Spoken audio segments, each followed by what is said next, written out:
네, 오늘 뉴스엘 라이브 함께할 네 분 소개하겠습니다. 구자홍 동아일보 신동아팀 차장, 김기흥 전 대통령실 부대변인, 강성필 민주당 국민소통위 부위원장, 그리고 장윤미 민주당 법률위원회 부위원장 이렇게 네 분 모시겠습니다. 어서 오십시오.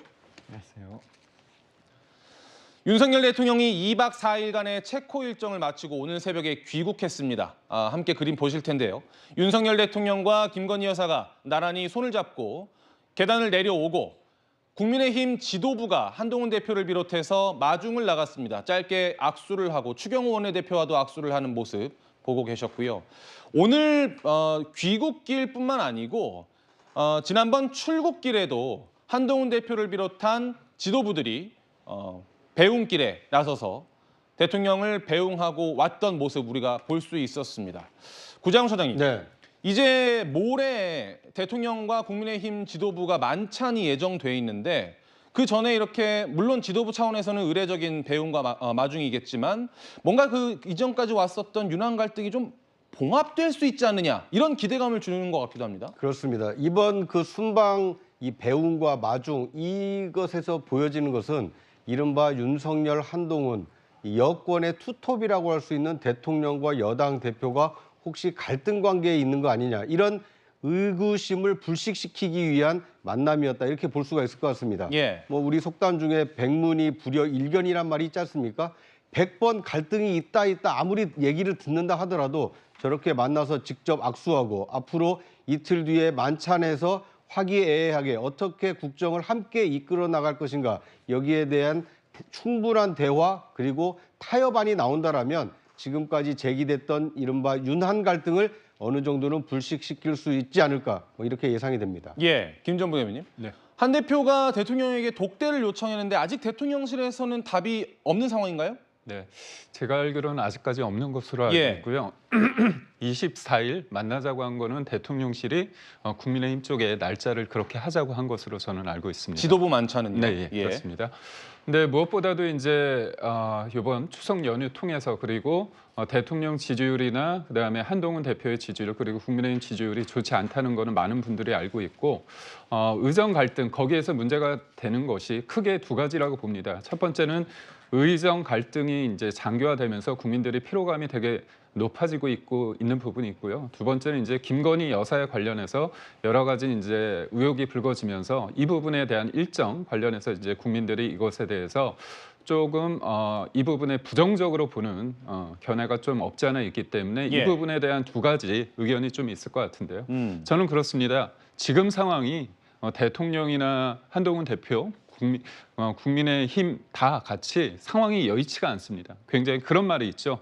궁하면 변하고 변하면 통하고 통하면 오래 간다고 얘기하는데 예. 저는 24일 날 만나서 의정 갈등 부분 문제와 더불어서 김건희 여사 관련해서 서로 간에 솔직한 얘기가 좀 오갔으면 좋겠습니다. 예. 만약에 두 사람 간의 독대가 이루어진다면 더 깊은 대화가 이루어질 가능성이 있다 싶은데 거기서 어떤 이야기가 오갈 것이냐가 이제 궁금한 대목입니다. 방금 언급을 주셨지만 의정 갈등도 있을 것이고요. 김건희 여사 문제도 있을 텐데 차근차근 한번 짚어보겠습니다.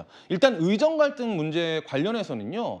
굉장히 여러분 다 아시겠지만 어수선한 상황에 의협 부회장이 이런 이야기를 했습니다. 그림 함께 보실 텐데요. 간호사협회를 대상으로 나대지 마라. 이런 이야기를 했어요. 그러면서 건방진 것들이라는 표현을 했습니다.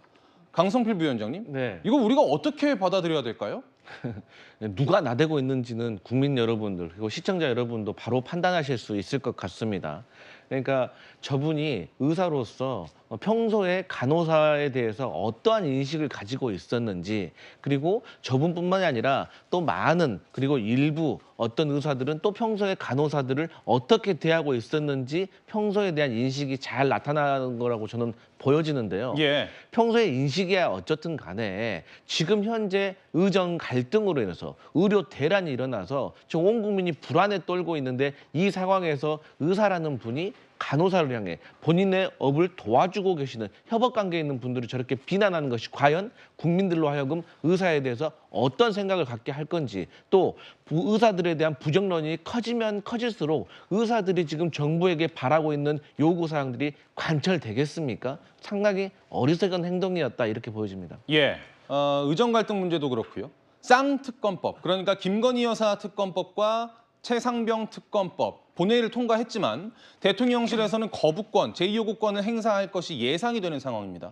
장경미 변호사님, 네. 만약에 다음 주 초에 대통령이 제2요구권을 행사하면 민주당은 26일 본회의에서 곧바로 재표결을 할 네. 전략인 거죠? 맞습니다. 그럴 수밖에 없는 게요. 이른바 김건희 여사 특검법과 관련해서는 공천 개입 논란까지 이번 안에 포함이 됐는데 그게 시효가 10월 초에 끝납니다. 예. 공직선거법은 시효가 6개월에 불과하기 때문에 그렇다면 이 부분과 관련해서 곤혹스러워지는 거는 전 국민의힘일 거라고 생각합니다. 필리버스터를 사실상 하지 않기로 했을 때도 의원총회가 생각보다 상당히 길어졌거든요. 아마 국민의힘도 생각할 겁니다. 최상병 특검은 한동훈 대표가 전당대회에 나오면서 약속했던 사안을 민주당이 수용한 측면이 있습니다. 거기에 대해서 좌고우면하고 우물쭈물하는 모습, 게다가 국민 여론이 상당히 높습니다. 특검을 해야 된다라는. 김건희 여사 특검은 또 어떻습니까? 최근에도 한동훈 대표 김건희 여사 명품백 수수한 거 사과해야 된다. 대통령실이 국민 눈높이와 맞지 않는다라고 했지만 국민의힘이 그런 말 이상의 어떤 액션을 정치적으로 취하고 있습니까? 이거는 표로 보여줄 수밖에 없는 겁니다. 그렇다면 이게 재표의가 됐을 때 무기명으로 붙여지면 국민의힘에서 과연 어떤 선택을 할 것인가. 이미 안철수 의원은 최상병 특검에는 찬성표를 1차 투표에도 던졌거든요. 이런 균열과 관련해서 어떤 정치적 스탠스를 한동훈 대표가 취할지도 상당히 관전 포인트인 것 같습니다. 예.